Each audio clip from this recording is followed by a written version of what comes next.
And here he is in flesh and blood. Welcome on stage, David. Good morning. Hey there. Lovely to see you. Good to see you. The stage is yours. Hi, guys. Thank you for coming this morning. Very early, nice party last night. I don't know how many of you are awake. I'm not doing quite so well. So good morning, PODIM. Good morning, Maribor. First of all, I possibly it's an English thing, we try and be a bit polite. I really want to thank the organizers of this event. Honestly, I've been to a lot of conferences in my life, and actually the organization, especially from a speaker's perspective, I can't really speak from others, has been absolutely fantastic. And I think a round of applause for those guys.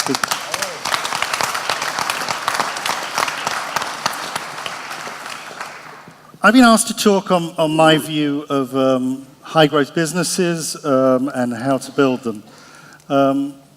Why grooming unicorns? Well, for those of you involved in the crypto space, there are two things of real importance. Nothing to do with this crypto crap. It's actually all to do with unicorns and with rainbows. Everything else is virtually irrelevant, actually. As long as you wear a T-shirt with a unicorn on it and you walk around with rainbows, you're guaranteed success. And people don't realize that, but it's pretty obvious once you get involved. So we at Cofound.it have been working now to help the entire startup ecosystem, not just blockchain. I want to be very clear on this. I know a lot of startups are here that aren't in blockchain, but we help the entire community and the ecosystem, really very supportive of them. All the involved parties, from investors to corporates, accelerators, and other people who are trying to work within what we'd say is the entrepreneurial industries, trying to help them work more efficiently in getting there.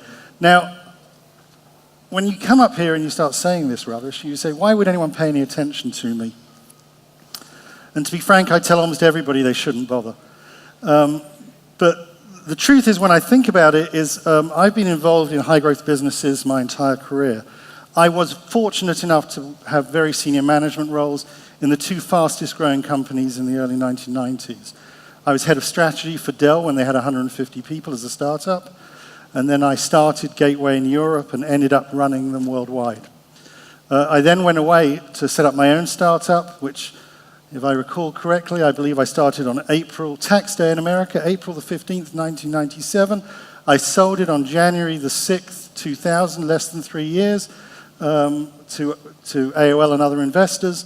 And I got married actually on January the 1st and had a 3-month honeymoon before returning to the UK.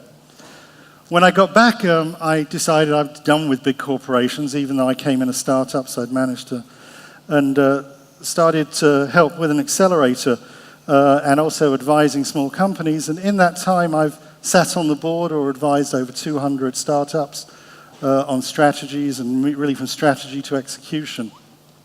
And as part of that, back in 2005, I was asked to help found with the Mayor of London, Funding London. Funding London, it used to be called something called SME Wholesale Finance Limited, so no one would know we existed.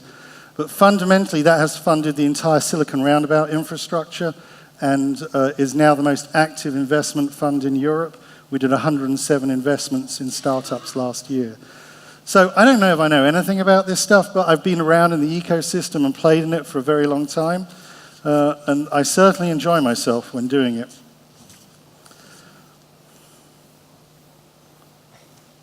There you go. Now we've got our unicorns and our rainbows, so I'm rich.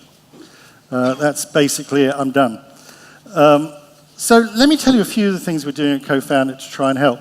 We're just introducing, as we speak, a product based around product market fit.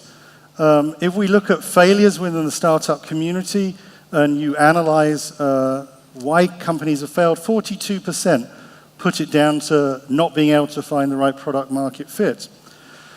What we've been able to do is garner a whole load of experience, 20 years of consulting that has been put in, and this isn't man years, this is real years, advising both corporates and startups, and worked a mechanism of sort of hooking that into not just blockchain, but into crowd initiatives, so that we now have a product we're about to launch that focuses on gaining deep insights from consumers into products. And you put forward your product, it gets reviewed by the crowd, comes back to you with measurable activities so you can optimize your product for product market fit, you can resubmit it and go through that process. And that enables rapid iteration of the product so you can get to product market fit a lot faster, spending a lot less money. Also helps from other aspects of the entire ecosystem in terms of identifying when you really have to pivot, because actually the consumers are saying no. And let me be clear, this isn't just consumer-focused products, this also works with B2B, because we have a very large grouping of advisors here around the world, so globally as well, to help people. This is really the first of our products within this area of assisting people.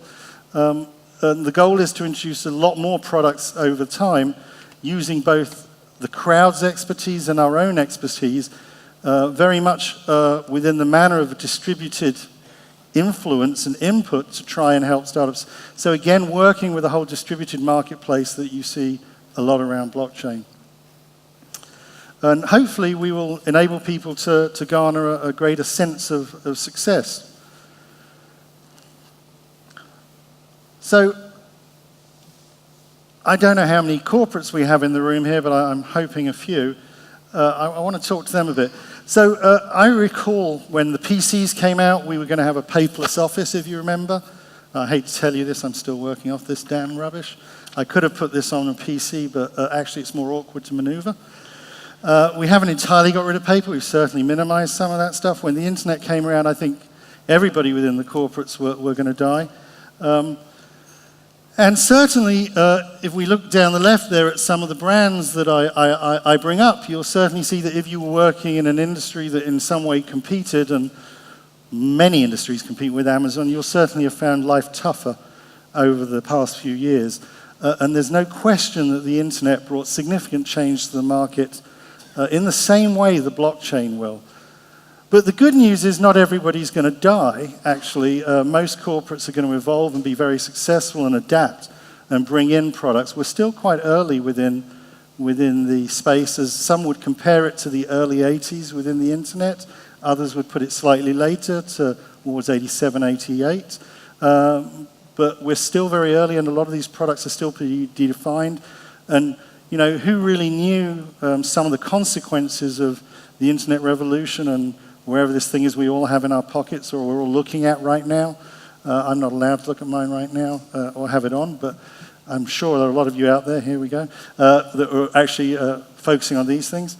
Over the time we've been working, we've actually analyzed and processed, as I would put it, 721 startups. And in looking at that, and in fact you'll see on the next slide, I think, well, the last slide, I made a slight mistake there where I said 700. According to our calculations as of yesterday, it was 721.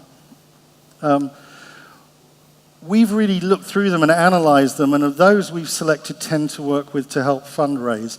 So of the blockchain projects out there, really the true ones with real products, real blockchain companies with real products with chance of success are really reasonably small, and hopefully the selected organizations over here will show some of the best and showcase what we really have to offer. But this knowledge in evaluating the space has now helped us to start to advise large corporations. Now really is the time to ensure large corporations audit their operations to see how the new technologies are going to impact their business and really start moving forward with internal developments of their own.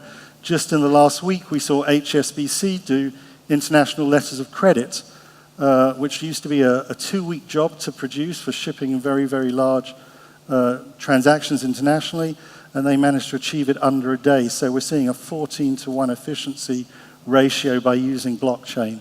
So there truly will be some industries that are absolutely revolutionized. But I wouldn't suggest, as some of the media might have you believe, that really it will be everything. You probably won't have the blockchain doing your plumbing. It probably, well, some elements, but no, it won't probably cut your hair either. One of my big issues always in life. So we really recommend that everybody looks at these things and really starts to look at whether there is a requirement or not for them to adopt these technologies. Very lastly, I want to cover a new thing. We're entering a new class of assets emerging as well, the digital assets. We've already known digital assets like music and film that we've seen taken advantage of, but we're starting to see a whole load of new ones like digital art, crypto kitties, as we've all heard the hype, a number of other aspects that really value is being put into them. Actually, Bitcoin is just one example of that, where what that is just a virtualized currency. It's a single use case and works very well.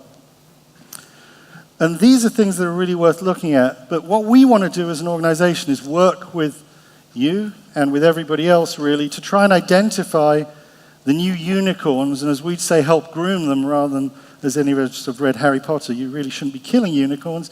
You're meant to be grooming them, bringing them on. So we're looking both within startups, but also, probably more importantly, within corporates as well, because that is where we see a lot of that historically and in the future. So I believe we have some Q&A, but if you want to talk to one of us, there's 3 of us around here today. Come and approach us. We don't bite hard, and we'd love to come and talk to you all. Thank you very much. Thank you very much, David. And you're right, 2 things we're going to do is, number 1, in 10 seconds, you're given the opportunity to ask a question from the audience. So we have time for 1 in 8 seconds. We'll have 1 Slido question, and afterwards you'll be joining us for the panel. So let's start with the first Slido questions. What do you think about the Slovenian blockchain ecosystem? I will try and answer these very quickly so we can get through. Well, I'm here. I'm here every 2 weeks. It's not random. I believe Slovenia is actually one of the leading lights in terms of blockchain activity. There's a lot of talk about Malta, about Gibraltar, but actually what is going on here is truly remarkable, and I truly hope the government supports the activities in this country going forward. I know 19 days' time we have an election, but let's hope that the new government will support everything going on. Well, thank you.